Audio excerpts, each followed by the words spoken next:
Hello दोस्तों, कैसे हो आप लोग। एक बार फिर से आपका तहे दिल से स्वागत करता हूं ज्ञान सागर भाई प्रेम प्रकाश में। भारतीय राज्य व्यवस्था, भारतीय संविधान के तहत आज हम भाग 6 पढ़ने जा रहे हैं। और अभी तक हमने जो पढ़े थे, जो वीडियोस हमने डाली और स्टडीज की थी, वो थी भाग 5। भाग 5 में था संघीय कार्यपालिका, लेकिन आज हम पढ़ रहे हैं भाग 6। और भाग 6 में है राज्य कार्यपालिका। ये राज्य कार्यपालिका किस में आता है? भाग 6 में आता है। ठीक है। भाग 5 में जब हमने केंद्रीय कार्यपालिका शुरू की थी, या आप संघीय कार्यपालिका भी कह सकते हो। आज हम पढ़ रहे हैं राज्य कार्यपालिका, जो भाग 6 में है। और इसका जो विवरण मिलता है ना, वो भी थोड़ा आपको ध्यान में रखना है। वो है अनुच्छेद 153 से और अनुच्छेद 163 तक। ये है राज्य कार्यपालिका भाग 6, अनुच्छेद 153 से 163। तो आइए राज्य कार्यपालिका के बारे में आज हम पढ़ेंगे, समझेंगे। अगर थोड़ी सी पिक्चर आपके दिमाग में यूनियन एग्जीक्यूटिव की हो, संघीय कार्यपालिका की हो, तो इसको आप बड़ी आसानी से समझ सकते हो। देखो, राज्य कार्यपालिका का जो मुखिया होता है वो होता है राज्यपाल। गवर्नर होता है, राज्यपाल होता है। जैसे कि केंद्र में क्या था? राष्ट्रपति था। और अब राज्यपाल जो है, सेम ऐसे यहाँ पे क्या होगा हमारे पास? विधान सभा और विधान परिषद। विधान परिषद, ठीक है। जैसे हम केंद्र में यहां पर गए थे, केंद्र की बात कर रहा हूं, ये तो राज्यपाल के बारे में बताया है। केंद्र में हमने क्या पढ़ा था? राष्ट्रपति, प्रेसिडेंट ऑफ इंडिया। और इसके दो पार्ट हमने पढ़ा था, लोकसभा और दूसरा हमने पढ़ा था राज्यसभा। राज्यसभा, ठीक है ना। तो ये कंपैरिजन आप समझ सकते हो, यहां आपको समझ में आएगा राज्य कार्यपालिका और ये संघीय कार्यपालिका। तो संघीय कार्यपालिका में हमने एक चीज देखी, जो हमारी विधानमंडल है वो राष्ट्रपति, लोकसभा और राज्यसभा से मिलकर बना है। लेकिन जैसे ही हम यहाँ पर राज्य कार्यपालिका में आते हैं, तो राज्य कार्यपालिका में विधानसभा है और विधान परिषद है। लेकिन एक चीज का आपको खास ध्यान रखना है। देखो, केंद्र में तो हमारा जो सदन है वो द्विसदनीय है, अर्थात दो सदन है यहाँ पर, लोकसभा और राज्यसभा।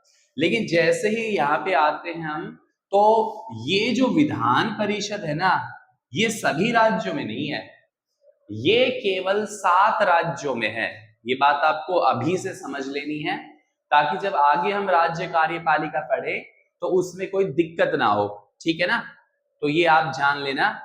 तो ऐसे 7 राज्य मैं बता भी देता हूं, कौन कौन से ऐसे राज्य हैं 7 जहां पर विधानसभा है। तो देखिएगा, आंध्र प्रदेश, ये रट जाने चाहिए आपको। आंध्र प्रदेश, और आंध्र प्रदेश से अलग होकर क्या बना? तेलंगाना। तेलंगाना, बिहार, ठीक है, जम्मू एंड कश्मीर, JNK, इसके अलावा महाराष्ट्र, कर्नाटका, या कर्नाटक भी इसे हम कह सकते हैं, ठीक है। और 1 2 3 4 5 6 और 7वां है उत्तर प्रदेश। तो ध्यान देना, केवल 7 ही ऐसे राज्य हैं जहां पर दोहरा सदन है। मतलब विधानसभा तो सभी में होगी, बिना विधानसभा तो बात ही नहीं बनेगी, लेकिन वहां पर विधान परिषद भी हो। तो केवल 7 राज्यों में क्या है? विधान परिषद है। तो अब कुछ कुछ पिक्चर आपकी समझ में आ चुकी होगी, क्योंकि हमने संघीय कार्यपालिका पढ़ा तो राष्ट्रपति पढ़ा, केंद्रीय मंत्री परिषद पढ़ा, और फिर हमने प्रधानमंत्री पढ़ा। ऐसे ही अगर हम राज्य कार्यपालिका की ओर जाते हैं, तो राज्यपाल जो है, ये राज्य का क्या होगा? मुखिया होगा, ठीक है। तो यहीं से अब हम शुरू करने जा रहे हैं। संघीय कार्यपालिका का जो मुखिया था वो राष्ट्रपति था, लेकिन अब हम पढ़ रहे हैं राज्य कार्यपालिका। तो राज्य कार्यपालिका में हम पढ़ रहे हैं राज्य का राज्यपाल। तो यही हमारा क्या होगा, आज का टॉपिक होगा, राज्यपाल। गवर्नर की अगर हम बात करते हैं, गवर्नर, ठीक है। और जहां तक राज्यपाल का सवाल है, तो उसका जो पद है वो अनुच्छेद 155 में है, अनुच्छेद 155 में है राज्य का राज्यपाल। लेकिन जो राज्यपाल है ना, इसकी नियुक्ति किसके द्वारा की जाती है? राज्यपाल की नियुक्ति की जाती है राष्ट्रपति के द्वारा, राष्ट्रपति के द्वारा। और ऐसा विवरण है संविधान के अनुच्छेद 156 में, ठीक है। अब राज्यपाल, अनुच्छेद 155 में राज्यपाल की नियुक्ति राष्ट्रपति करेगा, ये है अनुच्छेद 156 में। अब थोड़ा सा पहले राज्यपाल के बारे में जान लेते हैं। राज्यपाल राज्य का मुखिया होता है। राज्यपाल ही राज्य मंत्री परिषद की सलाह पर राज्य का संचालन करता है, राज्य को चलाता है, और वो एक तरह से एजेंट होता है किसका? राष्ट्रपति का। लेकिन ध्यान रखना, केंद्रीय मंत्री मंडल की सिफारिश पर राष्ट्रपति काम करता है, और राष्ट्रपति जब राज्यपाल की नियुक्ति करेगा तो सीधी सी बात है, प्रत्यक्ष रूप से आप समझ ही गए होंगे कि केंद्र सरकार, केंद्रीय मंत्री परिषद, प्रधानमंत्री की सिफारिश पर वो राज्यपाल की नियुक्ति करेगा। तो राज्यपाल का जो पद है ना, एक खास विशेष इसलिए भी हम जान सकते हैं क्योंकि यहाँ कोई खास क्वालिफिकेशंस नहीं है। राज्यपाल के लिए चुनाव नहीं होता, सबसे बड़ी बात। देखो, राष्ट्रपति के लिए चुनाव होता है, लेकिन राज्यपाल के लिए चुनाव नहीं होता। क्यों? क्योंकि राज्यपाल की जो नियुक्ति है वो कौन करता है? राष्ट्रपति करता है। किसकी सलाह पर करता है?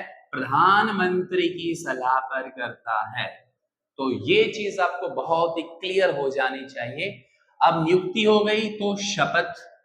अब राज्यपाल को उसके पद की जो शपथ दिलाता है, वो जो हाई कोर्ट है ना, उच्च न्यायालय, उच्च न्यायालय का मुख्य न्यायाधीश जो होता है, न्यायाधीश, वो क्या करता है? राज्यपाल को उसके पद की शपथ दिलाता है। अगर मुख्य न्यायाधीश ना हो तो हाई कोर्ट का जो सबसे सीनियर जज होता है, वो राज्यपाल को उसके पद और गोपनीयता की शपथ दिलाता है। तो देखो, अब थोड़ी सी मैं यहाँ पर इसकी क्वालिफिकेशन की बात कर लेता हूँ, योग्यताओं की बात कर लेता हूँ। अगर योग्यताएं की बात करें तो कोई खास ऐसी योग्यताएं नहीं होती राज्यपाल के पास।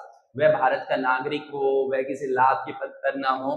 तो यहाँ पे ध्यान देना है, एक तो उसकी मिनिमम जो आयु है वो 35 वर्ष होनी चाहिए, और उसमें वो सारी योग्यता होनी चाहिए जो विधानसभा, जो लेजिस्लेटिव असेंबली होती है, विधानसभा के सदस्य में जो योग्यता होती है, वो योग्यता राज्यपाल के लिए होनी चाहिए।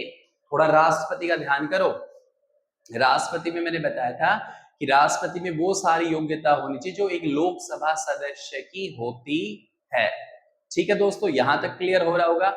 तो राज्यपाल की जो पद है उसकी 155 अनुच्छेद में व्यवस्था है, उसकी नियुक्ति राष्ट्रपति करेगा, प्रधानमंत्री की सलाह पर करेगा, और शपथ जो दिलाएगा वो हाई कोर्ट का मुख्य न्यायाधीश दिलाएगा। और उसकी जो योग्यताएं हैं, भारत का नागरिक हो, किसी लाभ के पद पर ना हो, पागल या दिवालिया ना हो, 35 वर्ष उसकी कम से कम आयु होनी चाहिए, और विधानसभा सदस्य बनने की उसमें योग्यता होनी चाहिए।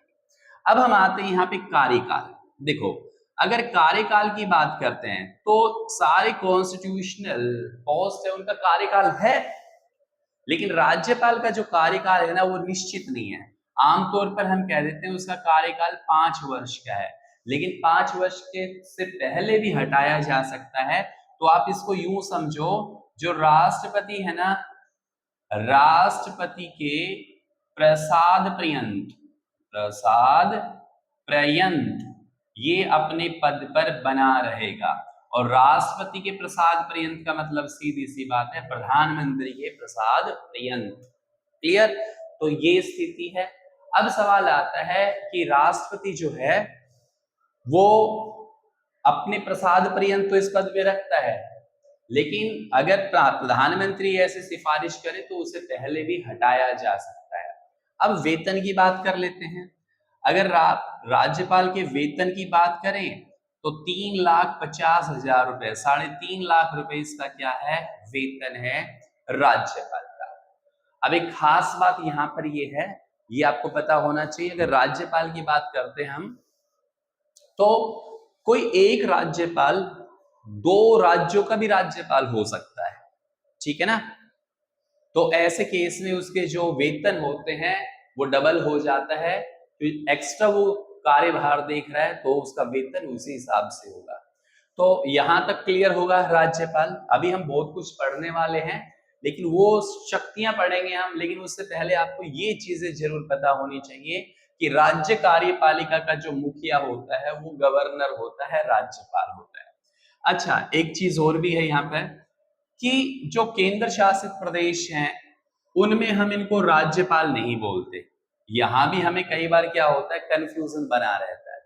तो मैं आपको यहाँ पे बता रहा हूं कि दिल्ली, पुडुचेरी और अंडमान निकोबार आइलैंड, कौन कौन सा, दिल्ली, ये थोड़ा ध्यान रखना है, पुडुचेरी, पुडुचेरी और अंडमान निकोबार, अंडमान निकोबार, ये ऐसे यूटीआई हैं, ध्यान देना, अंडमान निकोबार आइलैंड्स, ये 3 ऐसे यूटीआई हैं, केंद्र शासित प्रदेश है, जहां राज्यपाल को उपराज्यपाल बोला जाता है, उपराज्यपाल, ठीक है।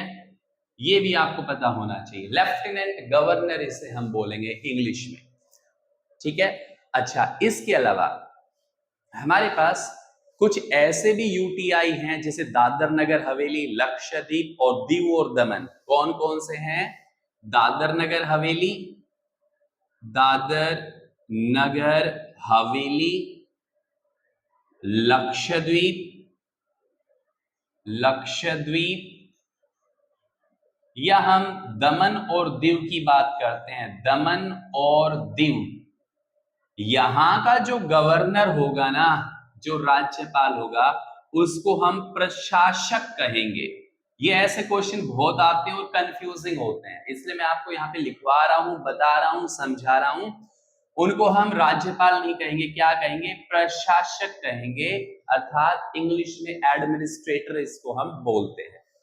इसके अलावा जो पंजाब का राज्यपाल है ना, पंजाब, पंजाब का जो राज्यपाल है, ध्यान देना, उसे चंडीगढ़ का, जो चंडीगढ़ है ना, चंडीगढ़, उसका क्या कहते हैं, प्रशासक बोलते हैं, प्रशासक कहते हैं, एडमिनिस्ट्रेटर कहते हैं।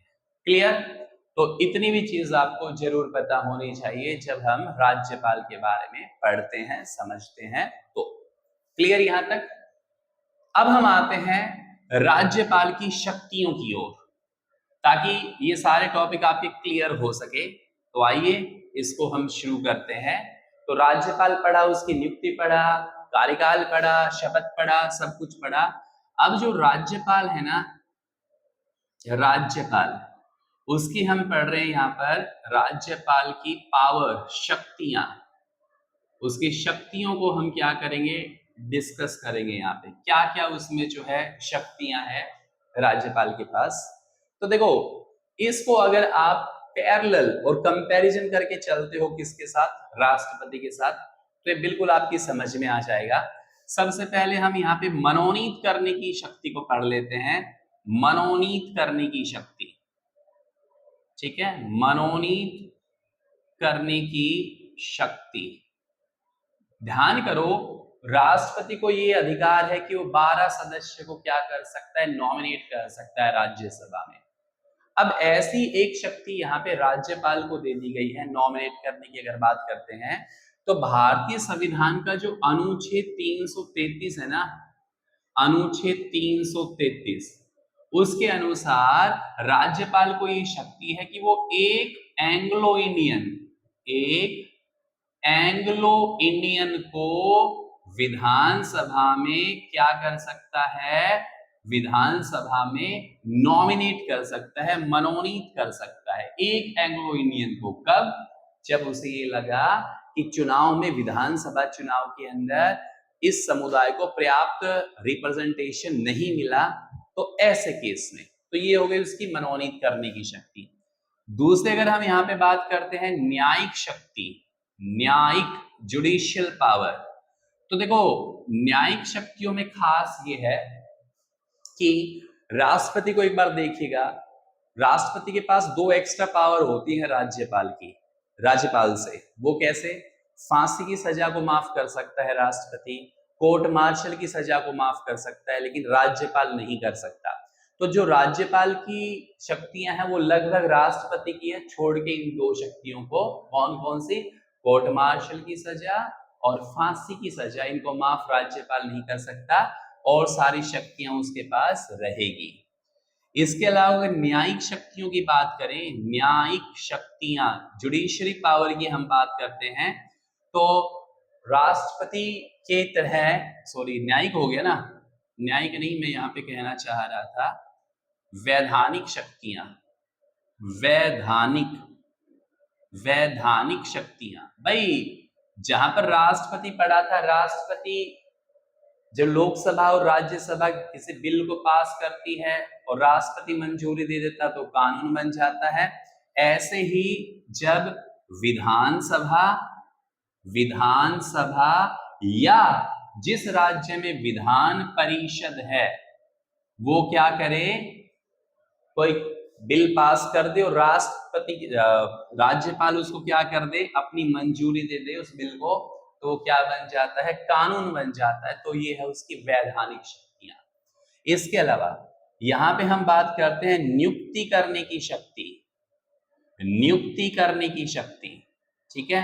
अगर नियुक्ति संबंधी शक्तियों की बात करते हैं तो मुख्यमंत्री, देखो सीएम मुख्यमंत्री को करता है, और राज्य मंत्री परिषद, जैसे हमने केंद्रीय मंत्री परिषद पढ़ा था ना, ऐसे ही राज्य मंत्री परिषद को वो क्या करता है, नियुक्ति देता है। हाई कोर्ट के जो जजेस होते हैं, ठीक है, उनकी नियुक्ति करता है, या फिर एडवोकेट जनरल है उनकी नियुक्ति करता है। राज्यपाल और क्या करता है, जो राज्य लोक सेवा आयोग है उसके चेयरमैन और सदस्यों की नियुक्ति करता है, ठीक है। राज्य अनुसूचित जनजाति आयोग की नियुक्ति करता है, राज्य महिला आयोग की नियुक्ति करता है, राज्य निर्वाचन आयुक्त की नियुक्ति करता है। तो राज्य स्तर पर, जैसे केंद्र स्तर पर जो राष्ट्रपति के पास पावर थी, वो ही सारी शक्तियां जो है किसके पास है, राज्यपाल के पास है। तो हम कह सकते हैं ये क्या है, उसकी नियुक्ति करने संबंधित शक्तियां हैं। इसके अलावा अगर हम यहाँ पे और पावर की बात कर लेते हैं तो एक पावर में हम पढ़ेंगे यहाँ पे धन संबंधित, धन या वित्त शक्तियां। तो इसका मतलब ये हुआ कि जो बजट है, राज्य बजट है, या धन विधेयक बिल है, मनी बिल जिसे हम कहते हैं, मनी बिल, वो भी राज्यपाल के नाम पर ही प्रस्तुत किए जाते हैं। राज्यपाल की अनुमति से ही जो है मनी बिल विधानसभा में पास होते हैं, ठीक है। तो देखो आप थोड़ा सा, मैंने राष्ट्रपति पढ़ा है, राष्ट्रपति का जो टॉपिक है मैंने 2 वीडियो में डाला, आप देखना। तो एक स्पेशली राष्ट्रपति का मैंने बताया है, राष्ट्रपति की शक्तियां, तो उससे आप रिलेट करोगे तो आपको बहुत आसानी से समझ में आ जाएंगी। बस यहाँ पे 2-3 चीजें हैं जो आपको ध्यान में रखनी है। राष्ट्रपति को क्या एक्स्ट्रा पावर मिली हुई है कि वह क्या कर सकता है, वह आपातकाल की घोषणा कर सकता है, इमरजेंसी की, लेकिन राज्यपाल आपातकाल की घोषणा नहीं कर सकता। विदेशी शक्तियां, जितने भी विदेशी शक्तियों, मतलब संधियों की बात करता हूं, समझौतों की बात करता हूं, वो ऐसी पावर राज्यपाल के पास नहीं है। फांसी की सजा माफ करना, तो ऐसा राज्यपाल के पास नहीं है। कोर्ट मार्शल की सजा की माफ करना राष्ट्रपति को है, राज्यपाल को नहीं है। ये तो कुछ यहाँ पे डिफरेंस है। राष्ट्रपति सुप्रीम कोर्ट से क्या ले सकता है, सलाह ले सकता है, ऐसे ही राज्यपाल हाई कोर्ट से सुझाव ले सकता है, कोई सजेशन मांग सकता है, ये अधिकार किसका है, ये राज्यपाल का है।